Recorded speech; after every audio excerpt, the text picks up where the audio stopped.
Hi friends, welcome to Prerana and Sadhana class. ఈరోజు మనం తెలంగాణలో చేనేతలు, చేతి వృత్తులు, అదేవిధంగా సంస్కృతి ప్రసార సాధనాల గురించి తెలుసుకుందాం. అంతకంటే ముందు ఒక చిన్న మోటివేషన్ ఏంటంటే, స్కూల్కు వెళ్ళే బాబు 2.5-3 సంవత్సరాల బాబు తన బుడిబుడి నడకలతో అమ్మను వదిలి నాన్నను వదిలి స్కూల్కి వెళ్తూ ఉంటాడు. అతని ఆవేదన చూస్తూ ఉంటే అప్పుడు చాలా ఘోరంగా ఉంటుంది.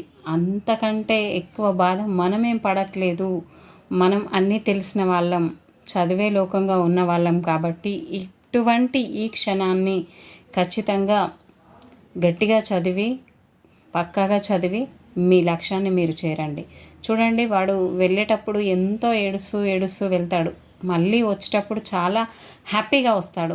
అదేవిధంగా మనం కూడా ఇప్పుడు ఎన్నో స్ట్రగుల్స్ పడుతున్నాం. చదివే క్షణంలో మనం ఎన్నో రకాల మన ఫ్యామిలీ ప్రాబ్లమ్స్ కానీ, ఇంకా ఫైనాన్షియల్గా కానీ ఎన్నో రకాలుగా ప్రాబ్లమ్స్ ఫేస్ చేస్తున్నాం. కానీ హ్యాపీ అనేది జాబ్ రాగానే అక్కడి నుంచి మనకు స్టార్ట్ అవుతుంది ఫ్రెండ్స్.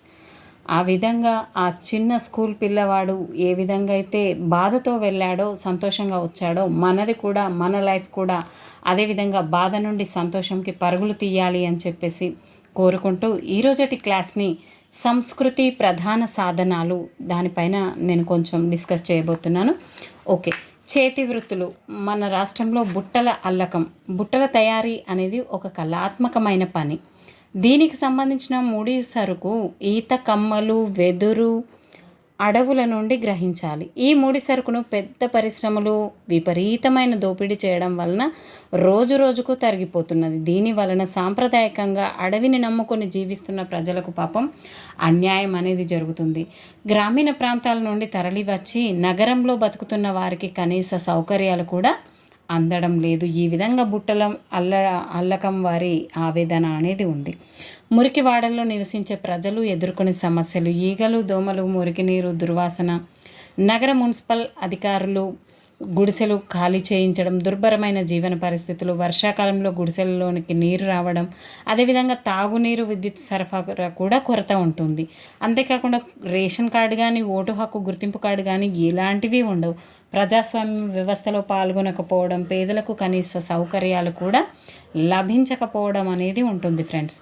బుట్టలు అల్లేవారు. మరి తెలంగాణ రాష్ట్రంలో అనేక ప్రాంతాల్లో ఎరుకలు అంటాం కదా, మనమందరం కూడా ఎరుకల తెగవారు బుట్టలు అల్లి జీవిస్తున్నారు.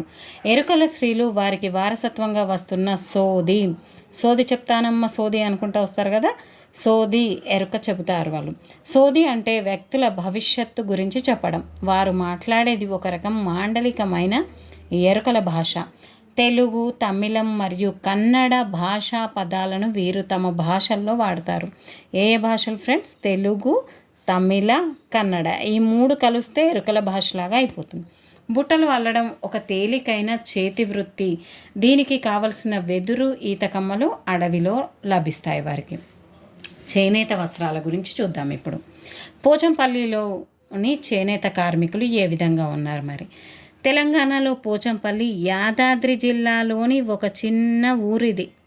పోచంపల్లి అనేది యాదాద్రి జిల్లాలోని ఒక చిన్న ఊరు. అక్కడ చేనేత కార్మికులు ప్రత్యేకమైన ఇక్కత్, టై అండ్ డై చీరలు నేస్తారు ఇక్కడ.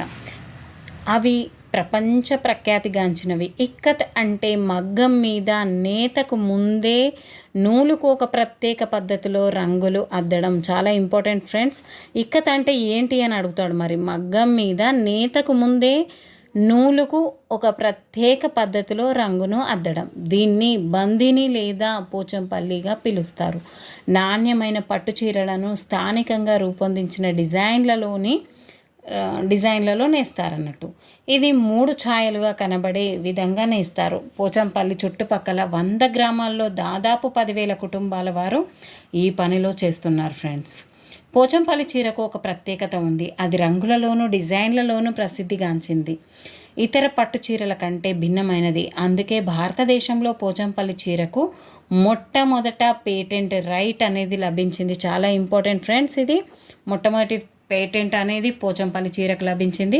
ప్రపంచంలో ఎక్కడా కూడా పోచంపల్లి ఇక్కత్ డిజైన్ను ఉపయోగించడానికి వీలు కాదు. ఈ విధంగా పేటెంట్ రైట్ అనేది ఉంటే. పోచంపల్లి చీరలకు ఇక్కత్ బ్రాండ్ ఉంది. పోచంపల్లి చుట్టుపక్కల గ్రామాల వారు కూడా ఆ ఈ బ్రాండుల్లోనే నేసిన చీరలను అమ్ముతారు. వీటిని దేశ విదేశాల్లో ఎక్కువ ధరకు అమ్ముతారు. చీర తయారీకి కావలసిన పట్టుదారం, రంగులు, నూలు మొదలైన వాటిని నేత కార్మికులు సొంతంగా ఉత్పత్తి చేయరు. మరి వాటిని మార్కెట్లో నుంచి కొనుగోలు చేస్తారు.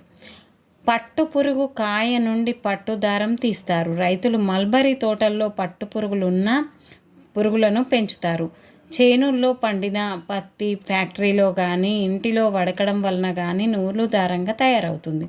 రంగులు ఫ్యాక్టరీలో తయారవుతాయి. చేనేత కార్మికులు నూలు దారాన్ని రంగులు మార్కెట్లో కొనుగోలు చేస్తారు. ఈ విధంగా ఎన్నో రకాల ఇబ్బందులు పడి వాళ్ళు ఒక మంచి చీరను, ఒక పట్టు చీరను తయారు చేయడానికి వారి వెనుక ఎంతో శ్రమ ఉంది ఫ్రెండ్స్. అందుకనే వాటికి అంత రేట్ అనేది ఉంటుంది. చేనేత కార్మికులకు కలపతో తయారు చేసిన సొంత మగ్గాలు ఉంటాయి. అవి నేతకు ప్రధాన పరికరాలు. మగ్గంతో పాటు కత్తులను, ఇతర పరికరాలను కూడా వీరు ఉపయోగిస్తారు. చీర నేయడానికి చేనేత కార్మికులు డిజైన్ను ప్రాధాన్యం ఇస్తారు. పోచంపల్లి చీరను పరిశీలిస్తే దానిపై అంతర్లీనంగా ఉన్న అనేక డిజైన్లు అనేటివి కనిపిస్తాయి. ఈ విధంగా డిఫరెంట్గా ఇది ఉంటుంది ఫ్రెండ్స్. మొదట గ్రాఫ్ కాగితం మీద వేసి దాన్ని బట్టి నూలుకు రంగు అంటగూడని చోట్ల కట్లు కడతారు. తర్వాత రంగులో ముంచుతారు. చీర నేయడంలో వివిధ దశలు. ఏ దశలు ఉంటాయి మరి? మొదటిది పట్టు చీరని వడకడము, తర్వాత వడుగుకు వాడే దారాన్ని కట్టడము. ఈ విధంగా దారం మీద డిజైన్, రంగులు వేసి రంగు అంటకుండా ఉండవలసిన చోట్ల కట్టి రంగు అద్భుతాలు చెక్కుతారు. ఇదంతా మనకేమంత ఇంపార్టెంట్ కాదు. దారానికి రంగులు అద్దడం ఏ విధంగా టై అండ్ డై మెథడ్లో దీన్ని పిలవడం జరుగుతుంది. నెక్స్ట్ పడుగు లేదా పేక, వార్స్ లేదా వెఫ్ట్. బట్టలో పడుగుని వార్ప్ దారాల పై నుండి కింది వరకు ఉంటాయి. పడుగు అనేది మనం పడతాం కదా, పై నుంచి కిందికి అలా పెట్టుకోండి. పడడం పై నుంచి కిందకు, వార్చడం కూడా పై నుంచి కిందికి వారుస్తాం. దారాలు పై నుండి కిందికి ఉంటాయి. పేక మరి దారాలు ఎడమ నుండి కుడివైపు అడ్డంగా ఉంటాయి. పేక వెప్ట్ పేక ఆడడం వేస్ట్ అని అనుకోండి. ఆ పేక ఎక్కడి నుంచి ఆడతారంట, ఎడమ నుంచి కుడికి అని అనుకోండి. ఆ విధంగా దీనికి క్లూ, ఎందుకంటే మనకి కష్టంగా ఉంటుంది క్లూ లేకపోతే. పడడం పైనుంచి కిందికి ఒకటి గుర్తుపెట్టుకున్నామంటే ఇంకొకటి డిఫరెంట్గా ఎడమ నుండి కుడికి అని గుర్తుండిపోతుంది. ఈ రెండు కూడా ఈ విధంగా రాస్తాం. ఓకే, ఇక్కడ పే అనేది ఏ సౌండ్ వస్తుంది కాబట్టి ఎడమ నుంచి, ఇక్కడ వే కూడా ఏ సౌండ్ వస్తుంది కాబట్టి ఎడమ నుండి అని గుర్తుపెట్టుకోండి. పోచంపల్లి నేత కార్మికులు నేసే విధానం, సమస్యలు. మరి వాళ్ళు నేసేటప్పుడు ఏం సమస్యలు? వీరు గుంట మగ్గం మీద నేత వేస్తారు. Tie and die. రబ్బర్ ముక్కలు చుట్టి చిటికే పోయడం. పడుగుకు వాడే దారాన్ని కుంచెతో దువ్వి అచ్చు అతకడం. చుట్టి మగ్గం దగ్గరికి తేవడం మొదలైన రకరకాల పనుల ద్వారా ఇక్కత్ చీర తయారవుతుంది. ఈ నేతకు సంబంధించిన పరికరాలు కలపతో చేసిన వస్తువులే. ముడి సరుకు ఏమేమి అవసరమో ఇదంతా కూడా ఇక్కడ ఇవ్వడం జరిగింది. ప్రస్తుత సొసైటీ ద్వారా కావాల్సిన పని అనేది లభించడం జరిగింది. ప్రస్తుతం వీరికి మాస్టర్ వీవర్స్ పనిని కల్పించి ఆదాయాన్ని పెంచుకోవడానికి అవకాశం అనేది కల్పిస్తుంది. మాస్టర్ వీవర్స్ చేనేత కార్మికులకు కల్పించే సహకారం ముడి సరుకును అందించడం, పెట్టుబడిని అందించడం, కొత్త డిజైన్లను తెలియజేయడం, తయారైన చీరలను మార్కెట్లో అమ్మడానికి పెట్టడం. ఈ విధంగా వీళ్ళు మరి చేనేత కార్మికులు ఏ విధంగా సమస్యలు ఎదుర్కొంటున్నారు, వాళ్ళ మధ్యవర్తుల చేతుల్లో ఏ విధంగా వాళ్ళు తక్కువ ధరలకు అమ్మాల్సి వస్తుంది. అదేవిధంగా అనారోగ్యం, పెట్టుబడి కొరత, ముడి సరుకు కొనుగోలుకు కావాల్సిన పెట్టుబడి, మధ్యవర్తులపై ఆధారపడడం, ఈ విధంగా అన్నీ కూడా ఉన్నాయి. మరి పరిష్కార మార్గాలు ఏంటంటే ప్రభుత్వమే సహకార సంఘాలను ప్రోత్సహించాలి, ముడి సరుకును తక్కువ ధరకు అందించాలి. ఈ విధంగా వాళ్ళకు చేస్తే వాళ్ళు ఖచ్చితంగా ఇంకా భవిష్యత్తులో ఎన్నో రకాల చీరలను వేసి సమాజానికి అందిస్తూ ఉంటారు. పాలకులు. ఈ నగరాలకు ఎవరు పరిపాలించారో తెలియదు. నగరాలు చాలా విశాల ప్రాంతాల్లో నిర్మాణం అయి ఉన్నాయి. దాదాపు అన్ని నగరాల్లోనే సాధారణంగా ఉండే అంశాలు ఒకే రకంగా ఉండటంచే కొంతమంది అభిప్రాయం ప్రకారం వీరిని అజమాయిషి చేయడానికి ఒక కేంద్రీకృత ఇక్కడ మ్యాటర్ పరిష్కార మార్గాలు ఇక్కడ ఏంటంటే తర్వాత శిల్పం మరియు కట్టడాలు. మరి శిల్పం మరియు కట్టడాలలో హరప్పా నాగరికత 1921 నుంచి 22లో బ్రిటిష్ దేశానికి చెందిన సర్ జాన్ మార్షల్ సింధు నది ప్రాంతంలో తవ్వకాలు జరపడం వల్ల హరప్పా నాగరికత అనేది బయటపడింది. మరి వీరు పట్టణాలకు ఒక ప్రణాళికాబద్ధంగా నిర్మించారు కాబట్టి వీళ్ళు నగర శైలిని పొందారు. పెద్ద భవంతులు, వీధులు క్రమ పద్ధతిలో నిర్మించారు. వీరి యొక్క ప్రధాన వృత్తి వ్యవసాయం. వీరి ప్రధాన ఆహార పంటలు ఏంటంటే గోధుమ, వరి, బార్లీ. హరప్పా ప్రజల వస్తువుల తయారీ రాగి, సీసం, తగరం ఉపయోగించేవారు. వర్తకం చేసిన దేశాలు పశ్చిమాసియా, ఈజిప్టు. ప్రధాన ఓడరేవు లోథాల్. ప్రధానంగా పూజించినది అమ్మతల్లి పశుపతి. వీరి యొక్క లిపి బొమ్మల లిపి. వీరు చిత్రలిపి అంటే బొమ్మల లిపి. వీళ్ళు ఎడమ నుంచి కుడికి రాయడం కూడా వీళ్ళ ప్రత్యేకత. అంతేకాకుండా కుడి నుంచి ఎడమకు, ఎడమ నుంచి కుడికి సర్పలేఖన లిపిలో రాసేవారు. సింధులోయ నాగరికత శిల్పకళ. ప్రాచీన సింధులోయ నగరాలలో తవ్వకాలు జరిపిన పురాతత్వ శాస్త్రజ్ఞులు కనుగొన్నవి రాతిపైన చెక్కిన ముద్రలు, కాల్చిన బంకమట్టి ఆకృతులతో పాటు అందమైన రాతి కంచు కనుక్కున్నారు. ఇవి 4000 సంవత్సరాల క్రితం చెందినవి. ఇవన్నీ సహజ సిద్ధమైన అంశాలను ప్రతిబింబిస్తాయి. అయితే హరప్పా నగరాలు ఉపఖండం యొక్క మొట్టమొదటి నగరాలు. 10,000 సంవత్సరాల పూర్వం నుండే వ్యవసాయం మరియు జంతువులను మచ్చిక చేసుకోవడం ప్రారంభించిన వారు నవీన సిరియా మరియు పాలస్తీనా వాసులు వీళ్ళు. అంతేకాకుండా భారత ఉపఖండంలో 7 నుండి 8,000 సంవత్సరాల నాటి పురాతన గ్రామాలు బయలుపడిన ప్రాంతం బెలుచిస్తాన్ వాయవ్య ప్రాంతంలో. మొట్టమొదట నగరాలు సుమారు 5,000 సంవత్సరాల క్రితం అంటే సింధ్, పంజాబ్, గుజరాత్లలో ఇవి ఉద్భవించాయి. బెలుచిస్తాన్లో కూడా పురావస్తు శాస్త్రజ్ఞులు తమ త్రవ్వకాల్లో పెద్ద పెద్ద నగరాల అవశేషాలను కనుగొన్నారు. ఈ విధంగా ఉపఖండంలో పేరుగాంచిన ప్రాచీన నగరాలలో ముఖ్యమైనవి హరప్పా, మొహంజదారో, కాళీబంగాన్ మరియు లోథాల్ నగరాలు. కాళీబంగాన్ ఖాళీగా ఉంటుంది కదా రాజస్థాన్, రాజస్థాన్. మొహంజదారో హరప్పా, లోథాల్ అనేది గుజరాత్లో ఉన్న ఒక రేవు పట్టణం. చరిత్రలోని ఈ దశను పురావస్తు శాస్త్రజ్ఞులు హరప్పా సంస్కృతి అనే పేరుతో కూడా పిలవడం జరిగింది. నగరాలంటే మరి ఏంటి? నగరాలంటే రకరకాల వ్యక్తులు ఒకే చోట నివసించడం, 3-4 రకాల ప్రజలను కలిగి ఉండడం. అయితే ఇక్కడ చేతి వృత్తుల వారు, కుండల తయారీదారులు, లోహ పనివారు, వడ్రంగి పనిచేసేవారు, భవన నిర్మాణం చేసే మేస్త్రీలు, రాళ్ళను కొట్టేవారు మొదలైన వారందరూ కూడా ఒకే చోట నివసించడం అనేది ప్రత్యేకత. దాన్నే నగరాలు అంటారు. నగరాల లక్షణాలు. సుమారు 4,600 సంవత్సరాల క్రితం హరప్పా నగరాలు వేగంగా ఏర్పడి దాదాపు 700 సంవత్సరాలు వెలుగొందాయి. ఇక్కడి పరిపాలన అనేది నగర శైలిలో ఉంది. హరప్పా నగరాల్లో చేతి వృత్తుల వారు, ఇటుక తయారీ వారు, భవన నిర్మాణదారులు, పనిచేసేవారు, కుండల తయారీ వాళ్ళు ఈ విధంగా నివసించడం అనేది జరిగింది. హరప్పా ప్రజలు వివిధ రకాల లోహాలతో తయారైన అనగా రాగి, వెండి, తగరం, మిశ్రమ లోహాలతో, ఇత్తడి మొదలైన వాటితో తయారైన వస్తువులను విస్తృతంగా వాడేవారు. అయితే వీరికి ఇనుము అనేది తెలిసే కాదు. అంతేకాకుండా జంతువులలో గుర్రం అనేది వీరికి తెలియదు. అయితే గుర్రం యొక్క ఆనవాలు సర్కోటోడ ప్రాంతంలో కనుగొనడం జరిగింది అని అప్పటి శాస్త్రజ్ఞులు కనుక్కోవడం జరిగింది. ఈ విధంగా మొహంజదారోలో మహాస్నానవాటిక ఘట్టం అనేది ఉంది. ఇక్కడ హరప్పాలో ధాన్యాగారం అనేది స్పెషల్గా చేసుకోవడం జరిగింది. విధంగా వీరు మాట్లాడే భాష అనేది హరప్పా ప్రజలకు రాసిన పుస్తకాలు ఏవి మనకు లభించలేదు. కొన్ని శిలాఫలకాలు, ముద్రలు మాత్రమే లభించినవి. అయితే ఏ భాషలో మాట్లాడారో, అన్ని చోట్ల ఒకే భాషను మాట్లాడారా అన్న విషయం కూడా ఇప్పటివరకు మనకి తెలియకుండా ఉంది. మరి పాలకులు ఈ నగరాలను ఎవరు పరిపాలించారో కూడా తెలియదు. ఈ విధంగా కేంద్రీకృత వ్యవస్థను రాజు, పూజారి లేదా ఎన్నుకబడిన కొంతమంది నాయకులు వీరిలో ఒకరు అజమాయిషీ చేశారో తెలియలేదు. ఈ విధంగా వాళ్ళ గురించి ఏం కూడా మనకి ప్రత్యేకంగా తెలియలేదు. ప్రాచీన సింధులోయ నగరాల్లో త్రవ్వకాలు జరిపిన పురావస్తు శాస్త్రజ్ఞులు ఎవరెవరు? మరి సింధులోయ కాలం నాటి ముఖ్య వ్యక్తి చిత్రం. నిలబడినట్లున్న ఒక బాలిక కంచు విగ్రహం, ఎద్దు బొమ్మ కలిగిన అందమైన హరప్పా ముద్ర, జర్రాకోటతో చేసిన అమ్మ తల్లి ఆకృతి, ఇవన్నీ కూడా చాలా ముఖ్యమైనవి. సింధు నాగరికత తర్వాత శిల్పకళ ఏ విధంగా ఉంది? మౌర్యుల కాలం నాటి శిల్పకళ ఏ విధంగా ఉంది?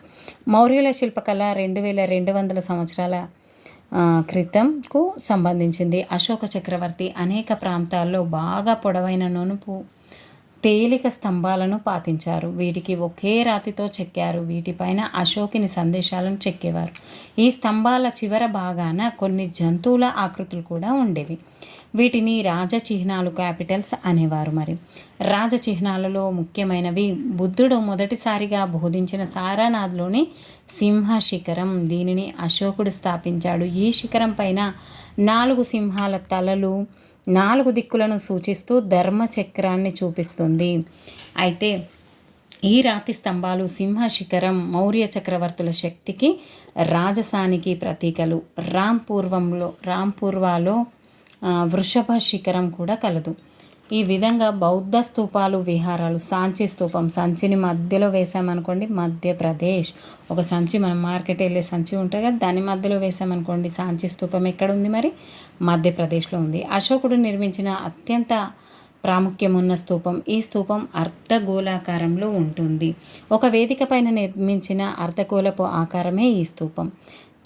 దీని మధ్యలో బుద్ధుడు లేదా బౌద్ధ భిక్షువు అవశేషాలు, దంతం, ఎముక, జుట్టు వంటి శరీర భాగాలు ఉంటాయి. ఈ అర్ధగోళం పూర్తిగా మూసివేయబడి ఉంటుంది. ఈ విధంగా చుట్టూ అందంగా అలంకరించి ముఖద్వారాలు ఉన్న రాతి ప్రహారీ కూడా ఉంటుంది ఇక్కడ. అశోకుడి కాలంలో వీటిని మట్టి, ఇటుక, చెక్కతో నిర్మించేవారు. తర్వాత రాతితో నిర్మించేవారు. ఈ విధంగా ఆంధ్రప్రదేశ్లోని స్తూపాలను కనుగొన్న బట్టిప్రోలు, అమరావతి, రామతీర్థం, సాలిహుండం, బుద్ధుని అస్మిక కలిగిన స్ఫటిక పేటికను కనుగొన్న ప్రదేశం బట్టిప్రోలు. తెలంగాణలో గల బౌద్ధ స్తూపం నేలకొండపల్లి బౌద్ధ స్తూపం. నేలకొండపల్లి ఖమ్మం జిల్లా.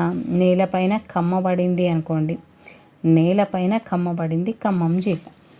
అమరావతి స్తూపం ఆంధ్రప్రదేశ్లో అత్యంత ప్రసిద్ధమైనది. 1900 సంవత్సరం క్రితం శాతవాహనుల కాలంలో దీనిని నిర్మించారు. ఎవరి కాలంలో? అమరావతి అనేది శాతవాహనుల కాలంలో. ఈ స్తూపం యొక్క పై భాగంలో కొన్ని ఎగిరే ఆకృతులు ఉన్నాయి. వీటిని బుద్ధుడిని పూజించేందుకు స్వర్గం నుంచి దిగివడిన దేవతలుగా భావిస్తారు. దిగువ భాగంలో కొంతమంది స్త్రీలు, పురుషులు అనుకువగా పూజిస్తున్నట్లు ఉంటుంది. ఈ విధంగా బుద్ధుడు, అతని బోధనల గూర్చి స్తూపం వద్ద గల శిల్పకళా తోరణాలు చెబుతూ ఉన్నాయి. బ్రిటిష్ వారు గుర్తించి వీటిని లండన్కి తరలించడం జరిగింది. తరలించడానికి వీలు కలగని వాటిని మద్రాసు మ్యూజియంలో భద్రపరిచారు. ఈ తోరణాలు ఆధారంగా స్తూపం ఏ విధంగా ఉండేనో అంచనా వేస్తున్నారు. దీని పునర్నిర్మాణం ఈ తోరణాలు ఆధారంగా జరిగింది. నాగార్జునకొండ స్తూపం కృష్ణానది తీరంలో గల విజయపురి వద్ద ఈ స్తూపం కలదు. ఇక్ష్వాకుల రాజధాని విజయపురిలో అనేక స్తూపాలు, విహారాలు, రాజప్రసాదాలుగా ఉన్నాయి. ఇచ్చట అందమైన క్రీడా ప్రాంగణాన్ని పోలిక నిర్మాణం, నదీ స్నానం ఘట్టాలు కలవు.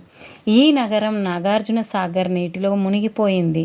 చాలా శిల్పాలను, అవశేషాలను తొలగించి దగ్గరలోని మ్యూజియంలో భద్రపరిచారు. దక్షిణ భారతదేశంలో ప్రాచీన శిల్ప నిర్మితులను నాగార్జునకొండ, అమరావతి ప్రతీకలు.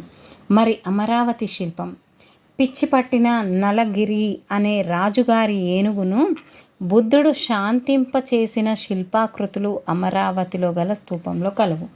రాజుగారి ఏనుగు అదుపు తప్పి చెలరేగటంలో వీధులన్నీ ప్రజలు భయభ్రాంతులయ్యారు. అయినప్పటికీ బుద్ధుణ్ణి చూడగానే ఆ ఏనుగు శాంతించి అతనికి మోకరిల్లింది. నాగార్జునకొండ శిల్పం. నాగార్జునకొండలో లభించిన శిల్పంలో 6 యువరాజులు, ఉపాలి అనే క్షురకుడు బౌద్ధ సంఘంలో ప్రవేశానికి అనుమతి పొందినట్లు కలదు. ఈ విధంగా శిల్పంలో బుద్ధుడిని ఎడమవైపు చిన్న ఆసనంపై కూర్చొని ఉపాలి కలడు. సాంచి స్తూపం సాంచి నుండి సేకరించిన శిల్పంలో గ్రామాల్లోని దినచర్యలు తెలుపుతుంది. ఈ స్తూపం ఒక గ్రామంలో బుద్ధుని సందర్శనాన్ని తెలుపుతుంది.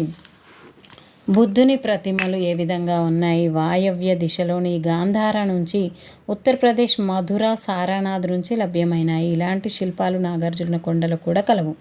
మరి విహారాలు అంటే ఏంటి? విహారాలను బౌద్ధ భిక్షులు నివసించిన సన్యాసుల పీఠాలు లేదా ఆవాసాలనే విహారాలు అంటారు. ఇక్కడ నివసించిన పీఠాలు లేదా ఆవాసాలను మతపరమైన విద్య నేర్పేవారు. సాధారణంగా విహారాల్లో బహిరంగ ఆవరణ ఉంటుంది. దాని చుట్టూ చిన్న గదులు ఉండేవి. మరొక వైపు చిన్న పూజా మందిరం లేదా స్తూపం లేదా బుద్ధుని ప్రతిమ ఉండేది. నాసిక్ కార్లీలలో ఈ గుహ విహారాలను కనుగొన్నారు. నాసిక్ మరియు కార్లీలలో తక్షశిల, నలంద, నాగార్జునకొండ వంటి మిగిలిన విహారాలను ఇటుక లేదా రాతితో నిర్మించారు. ఇవి గొప్ప విద్యా కేంద్రాలుగా పేర్కొన్నాయి. అంటే విహారాలు ఇప్పుడు ప్రజెంట్ గొప్ప విద్యా కేంద్రాలు. విహారాలలో విద్యనే కాకుండా చికిత్సలను కూడా చేసేవారు. ఇచ్చట లభ్యమవుతున్న శాసనాలను బట్టి విహారాల నిర్వహణకు స్త్రీలు, పురుషులు, రైతులు, వర్తకులు, సైనికులు ఈ విధంగా అనేక వృత్తుల వారు కూడా విరాళాలు ఇచ్చేవారని తెలుస్తుంది. బౌద్ధుల యొక్క విద్యాలయాలను సందర్శించిన చైనా యాత్రికులు పాహియాన్ ఇత్సింగ్ హుయాన్సాంగ్, చాలా important friends, Fahien Itsing Hiuen Tsang చైత్యాలు విహారాల పక్కనే ఉండే పూజా మందిరాలు లేదా బౌద్ధ భిక్షువుల ప్రార్థనా స్థలాలను చైత్యాలు అనేవారు. హుయాన్సాంగ్ నలంద విద్యాపీఠం, బీహార్లో విద్యను అభ్యసించాడు ఇతను. నలంద ఈ మధ్యనే మళ్ళీ నలంద విశ్వవిద్యాలయాన్ని తెరవబోతున్నారు. నలంద విశ్వవిద్యాలయం గూర్చి హుయాన్సాంగ్ చెప్పిన అంశాలు. ఇచ్చట ఉపాధ్యాయులు అత్యంత సామర్థ్యం, నైపుణ్యం కలిగిన వారు. వారంతా బుద్ధుని బోధనలను చిత్తశుద్ధితో అనుసరించేవారు. విద్యాపీఠాల నియమాలు కఠినంగా ఉండేవి. వాటిని ప్రతి ఒక్కరూ పాటించాలి. రోజంతా జరిగిన చర్చాగోష్ఠుల్లో యువకులు, వృద్ధులు పరస్పర సహకారం అందించుకోవాలి. 10 మందిలో 8 మంది ఈ ప్రశ్నలకు సమాధానాలు ఇవ్వలేకపోయేవారు. వీటిని సరైన సమాధానాలు ఇస్తేనే ప్రవేశానికి అనుమతి అనేది ఉండేది. రాతిని తొలచిన చైత్యాలు మొదటి దేవాలయాలు. శాతవాహనుల కాలంలో వర్తకులు, వృత్తి కళాకారులు, రాజులు ఒక ప్రత్యేక శైలిలో విహారాలు నిర్మాణానికి విరాళాలు ఇచ్చేవారు. ఇలాంటివి కార్లే, భాజా, కన్హేరి, నాసిక్లలో కలవు. కార్లే చైత్యపు గుహను 2100 సంవత్సరాల క్రితం నిర్మించారు. ఈ విధంగా మనం ఈ దేవాలయాల్లో కొన్ని కృష్ణుడికి, మరికొన్ని బుద్ధుడికి కూడా సంబంధించిన చైత్యాలు అనేటివి ఉన్నాయి ఫ్రెండ్స్. సాంచీలోని ప్రాచీన బౌద్ధ ఆలయం ఏ విధంగా ఉంది? మధ్యప్రదేశ్లోని సాంచీ వద్ద ప్రాచీన రాతి ఆలయం ఒకటి ఇప్పటికీ పదిలంగా గలదు. గర్భగృహ అని పిలిచే చిన్న గదిలో బుద్ధుని విగ్రహాలు ఉండేవి. ఏ విధమైన గోడలు లేని మండపం ఉంది. ఈ స్తంభాలకు అందంగా చెక్కారు. ఈ ఆలయం పైకప్పు సమతలంగా ఉంది. దీనికి ఏ విధమైన శిఖరం లేదు. దీన్ని 1600 సంవత్సరాలకు పూర్వం నిర్మించడం జరిగింది.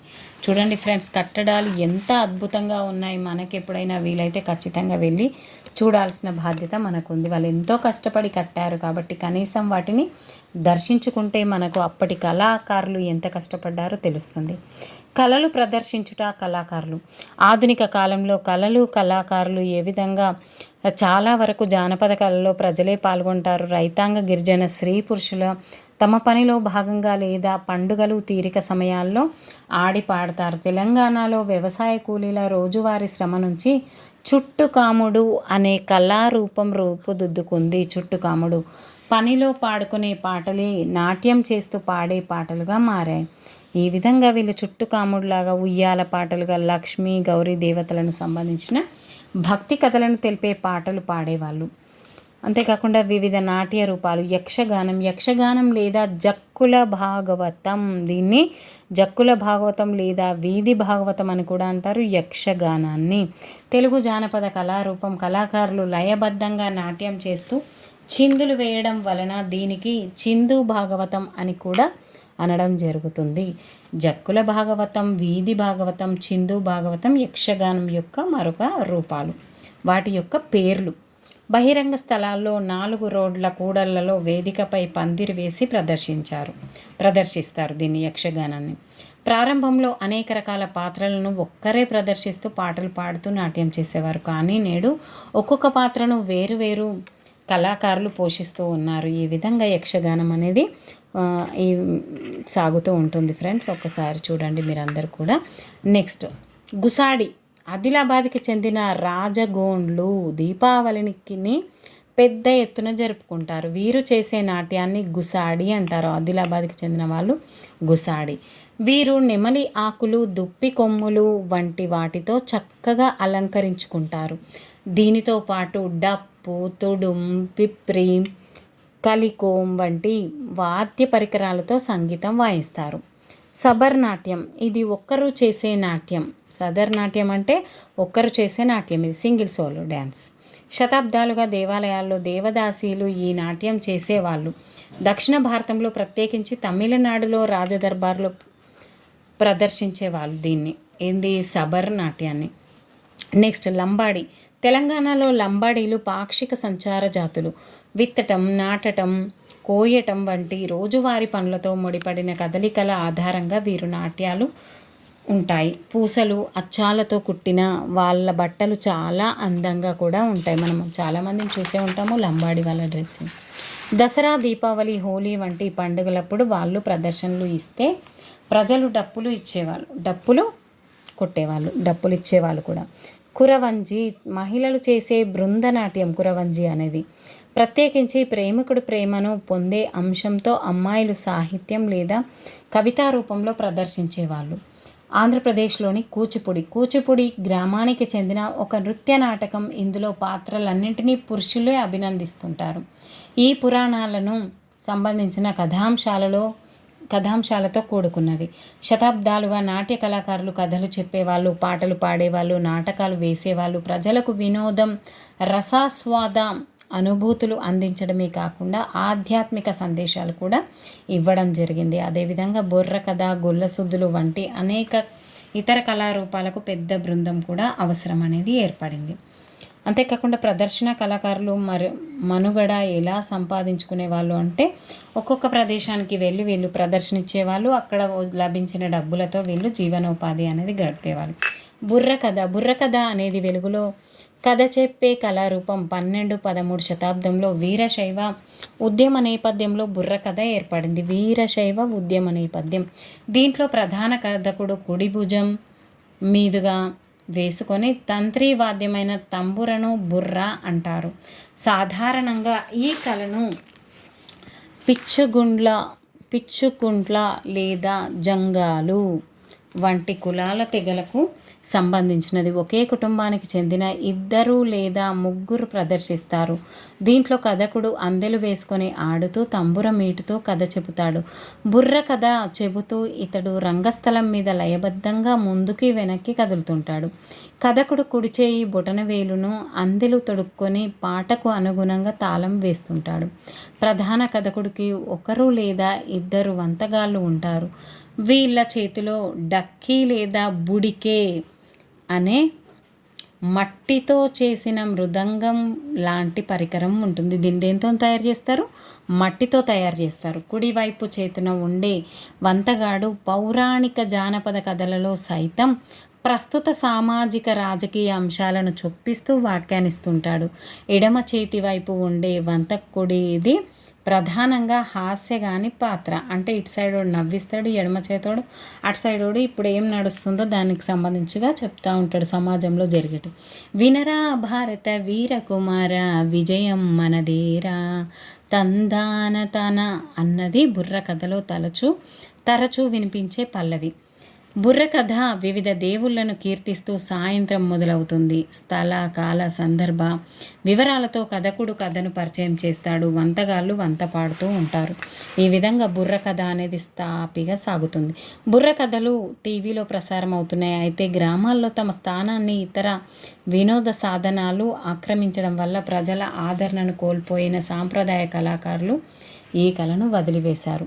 ఈ విధంగా ఉదాహరణకు సుంకర సత్యనారాయణ 1944లో తెలంగాణ అన్న బుర్రకథ రాశాడు. విష్ణూరి దేశ్ముఖ్ అనే భూస్వామి దౌర్జన్యాలు, అణచివేతకు వ్యతిరేకంగా ధైర్యంగా పోరాడిన ముస్లిం పేద రైతు షేక్ బందగి సాహసాలను వివరించే కథ ఇది. సుంకర సత్యనారాయణ చేసి. తిరువణగిరి రామాంజనేయులు, తెలంగాణ వీరయోధులు, అచూరి అయోధ్య రామ, నైజాం విప్లవం, ఎస్కే చౌదరి, కాసిం రజ్వీ, సుంకర సత్యనారాయణ కష్టజీవి ఎన్నదగినవి. ఈ బుర్ర కథలలో ప్రజల సామాజిక ఆర్థిక సమస్యలు, ఉద్యమ నాయకుల సాహస గాథలు అనేటివి ఉంటాయి. సాధారణంగా రామాయణ మహాభారతంలో కథలు, కాంబోజ రాజు కథ, బొబ్బిలి కథ, పల్నాటి కథ, కాటమరాజు కథ లాంటి రాజుల కథలు కూడా వీరు చెబుతూ ఉంటారు. తోలుబొమ్మలాట సంచార కళాకారులు తెర వెనుక నుంచి ప్రదర్శించే తోలుబొమ్మలాట. ఇది తోలుబొమ్మలను జంతు చర్మాలతో చేస్తారు. జంతు చర్మాన్ని శుద్ధి చేసి కొంతమేరకు పారదర్శకంగా చేస్తారు. తర్వాత రకరకాలుగా ఆకారాలు పరిమాణాల్లో కత్తిరిస్తారు. పాత్ర వయసు స్వభావాలను బట్టి తోలుబొమ్మలు 1 నుంచి 6 అడుగుల వరకు ఉంటాయి. రంగురంగులతో ఉండే ఈ తోలుబొమ్మలు మెడ, భుజం, మోచేయి, తుంటి, మోకాలు వద్ద అతుకులతో ఉంటాయి. వీటికి ఉండే కట్టె పుల్లలతో అవి కదిలేటట్లు చేస్తారు. ప్రదర్శన ఏ విధంగా చేస్తారో మీ అందరికీ తెలుసు కదా ఫ్రెండ్స్. తోలుబొమ్మల్లో కథనం పాటలాగా ఉంటుంది. ఈ కథకుడు కానీ గాయకులు కానీ ప్రేక్షకులు కనబడరు. గొంతు మార్చడం ద్వారా ఒక్కొక్క పాత్రకి ఒక ప్రత్యేకతను కదలికలు అనేటివి ఇస్తూ ఉంటారు. తోలుబొమ్మలాట బృందంలో 8 నుంచి 12 మంది కళాకారులు ఉంటారు. సాధారణంగా ఈ బృందంలో మహిళా పాత్రలకు గొంతు ఇచ్చే 2 మహిళలు, పురుష పాత్రలకు 2 పురుషులు, హార్మోనియం, శృతి, తప్పెట వంటి 3 వాయిద్యకారులు ఈ విధంగా ఉండడం జరుగుతుంది. కథకుడు లేదా వాఖ్యాత తెర వెనుక ఉంటాడు. తెరకు ముందు ఉండే దీపాల వల్ల తోలుబొమ్మలు కనబడతాయి. ప్రదర్శనలు సాధారణంగా రాత్రి 9 గంటలకు మొదలయ్యి రాత్రంతా కొనసాగుతూ ఉంటాయి. తోలుబొమ్మలాటలో ప్రదర్శించే అంశాలు మరి ఏ విధంగా ఉంటాయి? ప్రధానంగా రామాయణం, మహాభారతం, ఇందాక చెప్పుకున్నటువంటి అన్ని గొప్ప గొప్ప కథలు అవన్నీ కూడా ఉంటాయి ఫ్రెండ్స్. సినిమాలు, టెలివిజన్ వంటి ఆధునిక సమాచార వినోద రూపాలు అందుబాటులోనికి రావడంతో ఇవి కూడా కనుమరుగైపోవడం అనేది జరుగుతుంది. భరతనాట్యం క్షీణత పునరుజ్జీవనం. భారతదేశంలో సాంప్రదాయ నృత్యాలలో అనేకం తమ మూలాలు భరతుడు రాసిన నాట్యశాస్త్రంలో ఉన్నాయని పేర్కొంటాం. ఏదేమైనా ఈనాడు భరతనాట్యం అన్నది తమిళనాడుకు చెందిన ఒక ప్రత్యేక నాట్య రూపాన్ని సూచిస్తుంది. 100 సంవత్సరాల క్రితం భరతనాట్యం అన్న పదం ఉపయోగంలో లేదు. ఆ తర్వాత సదిర్ నాట్యం నుండి ఉద్భవించింది. భరత అనేది సదిర్ నాట్యం నుంచి వచ్చింది. సదిర్ నాట్యాన్ని దేవాలయాల్లో ఇందాకే చెప్పుకున్నాం దేవదాసులు ప్రదర్శించేవాళ్ళు. దేవాలయాల్లో సేవలకు అంకితం చేసిన దాసీలను దేవదాసీలు అనేవాళ్ళు. ఆలయ పూజలు, ఆచారాలలో దేవదాసీల నృత్యం ఒక భాగం. ఈ విధంగా నట్టువనార్ల నాట్యం నేర్పే గురువులు సాధారణంగా వీళ్ళు దేవదాసీలకు పుట్టిన మగ సంతానం సహాయంతో వీళ్ళు తరతరాలుగా తమ సాంప్రదాయాన్ని కాపాడుకుంటూ ఉండేవారు. ముంబాయి, మద్రాసు రాష్ట్రాల్లో 1934 నుంచి 47 మధ్య దేవదాసి వ్యవస్థను, ఆలయాలలో దేవుళ్లకు ఆడపిల్లలను అంకితం చేయడాన్ని రద్దు చేస్తూ చట్టం చేశారు. ఎక్కడెక్కడ? బొంబాయి మరియు మద్రాసులలో. పునరుద్ధరణ. లాయరు, స్వతంత్ర పోరాట యోధులైన కృష్ణ అయ్యర్ భరతనాట్యం నేర్చుకున్నాడు. దీనికున్న కలంకాన్ని తొలగించడానికి అతడు మహిళా వేషధారణలో నాట్య ప్రదర్శనలు ఇచ్చేవాడు. ఈ కళలో ప్రజలకు ఆసక్తి కలిగించడానికి ఉద్యమించాడు. మద్రాసు, ప్రస్తుత చెన్నైలో సంగీతం అకాడమీని స్థాపించడంలో కూడా అతడు పాత్ర పోషించాడు. ఎవరు? ఈ కృష్ణ అయ్యర్. ఈ విధంగా భరతనాట్యం అనేది తమిళనాడులో విస్తృత రూపం దాల్చుకుంది. రుక్మిణీదేవి ఇచ్చిన తొలి ప్రదర్శన ఒక మైలురాయి వంటిది 1935లో. ఈమె చాలా కళారూపాలు అనేటివి ఇవ్వడం జరిగింది. ప్రస్తుత కాలంలో భరతనాట్యం అనేది ఏ విధంగా పునరుద్ధరించబడుతుంది? ఈ కళారూపానికి నట్టువనార్లు కాకుండా నాట్యం చేసేవాళ్ళు సంరక్షకులుగా మారారు. ఈ విధంగా భరతనాట్యం అనేది ఇప్పుడు కూడా ప్రాచుర్యంలో నడుస్తూనే ఉంది. డబ్బులు సంపాదించడానికి నాట్యకారులు తమ వృత్తి జీవిత తొలి సంవత్సరాలలోనే దీనిని ఇతరులకు నేర్పడం మొదలు పెడుతూ ఉన్నారు. ఇది వారి నాట్యతనే కాకుండా వారి బోధనను కూడా ప్రభావితం చేస్తుంది. ఈ విధంగా భరతనాట్యం అనేది ఇప్పుడు మళ్ళీ రావడం అనేది జరిగింది. పేరిణి నృత్యం. శివుణ్ణి ఆరాధ్య దైవంగా భావించి నటరాజ విగ్రహం ముందు కానీ శివాలయాల్లో కానీ సైన్యాలు యుద్ధానికి వెళ్ళే ముందు ఆవేశంతో ప్రదర్శించే నృత్యం. ఊపిరి సల్పనంత ఉత్కంఠతతో సాగే నాట్యం కేవలం పురుషులు మాత్రమే చేస్తారు. ఈ కళారూపం క్రీస్తుశకం 13వ శతాబ్ది నుండే ప్రాచుర్యంలో ఉంది. కాకతీయ గణపతి దేవుని బావుమర్ది గజ సాహితీ అయిన జాయప సేనాని రచించిన నృత్య రత్నావళిలో సంస్కృత పేరిణి నృత్యం గురించి విపులంగా రాయబడింది. కాకతీయులలో ఉన్నటువంటి గణపతి దేవుని బహుమర్ది ఇతను జాయపసేనాని. ఇతని నృత్య రత్నావళిలో పేరిణి నృత్యం గురించి రాయబడింది. ఈ నృత్యాన్ని వెలుగులోకి తెచ్చి బహుళ ప్రాచుర్యం కల్పించిన నటరాజ రామకృష్ణ అతని శిష్య బృందంతో ప్రపంచవ్యాప్తంగా గుర్తింపు తెచ్చాడు పేరిణి నృత్యం. నటరాజ రామకృష్ణ గారు, ఈయన కరీంనగర్కి చెందిన అతను. డప్పు నాట్యం మేకతోలుతో చేసిన వాద్య పరికరమైన డప్పులను పుల్లలతో కొడుతుంటే పుట్టుకొచ్చే నాద ప్రభంజనం చూచేవారిని కూడా నాట్యం చెబుతుంది. 15 నుంచి 20 మంది గల నాట్య బృందం కాళ్లకు గజ్జెలు కట్టి డప్పులను వాయిస్తూ చేసే నాట్యం. దీన్ని ఉత్సవాలు, ఊరేగింపులకు ముందుగా చేస్తారు.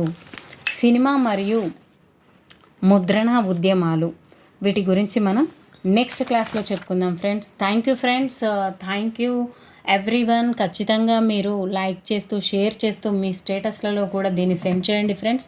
చాలామందికి ఉపయోగకరంగా ఉంటుంది. కాబట్టి అందరి కుటుంబాల్లో కూడా సంతోషాలు నిండాలని ఆశిస్తూ, నేను కూడా డిఎస్సిలో ఖచ్చితంగా జాబ్ కొట్టాలని అనుకుంటున్నాను. కాబట్టి నాకు కూడా మీరిచ్చే ప్రోత్సాహం ద్వారా నేను ఇంకెక్కువగా చదవాల్సిన అవసరం అనేది ఏర్పడింది. Thank you friends, thank you everyone. Please comment, share and subscribe my channel. Keep smiling.